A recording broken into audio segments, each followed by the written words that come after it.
Hey, salut! On se retrouve dans ce nouvel décor pour parler du chapitre 515 de Fairy Tail. Donc on est le 21, 22 peut-être, mais attendez, je vérifie. Non, là on est bien le 21 sur le script. Donc on est le 21 décembre. Là. Donc le chapitre prend place pendant la guerre qui opposait le royaume de Zeref et le royaume de Fjord, il y a 3000 ans. Et justement, donc, le chapitre a été putain de génial, il était sombre, torturé et tout. Ça fait longtemps qu'on a pu un chapitre aussi bien dans Fairy Tail, je suis trop content.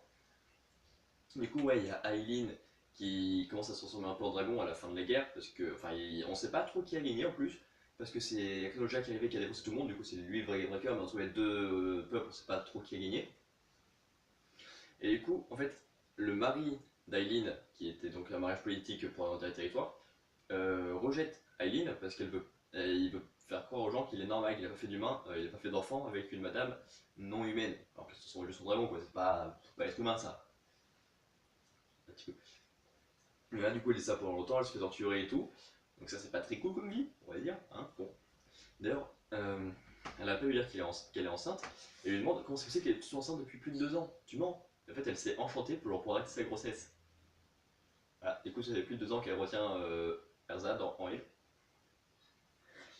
Sauf que après, donc il lui met les coups d'épée au pour essayer de la retirer Erza. Sauf qu'elle se transforme en dragon gigantesque peu bizarre.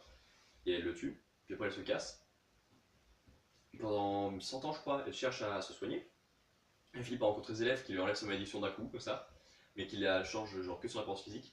Du coup, après, elle peut pas manger, enfin, elle sent pas les goûts de la nourriture, elle peut pas dormir, elle a plus de chaleur et tout. Du coup, elle est pas très très bien.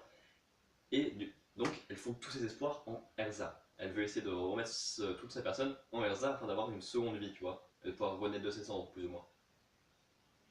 Sauf qu'en fait, ce n'est pas possible de faire ça, donc elle a juste abandonné Erza, elle l'a dégagé en mode oh, je t'aime pas de toute façon. Voilà, du coup, ça c'est pas cool pour Erza. Et Erza, justement, ben, elle fait bon, je te remercie de m'avoir donné naissance, je te remercie de m'avoir abandonné, comme ça je peux rencontrer ma vraie famille. Du coup, ça c'est putain de badass. Bon, on sait déjà qu'elle a été amoureuse de Fairy Tail, mais là, bam, elle leur remet une couche, mais là de manière stylée pour une fois.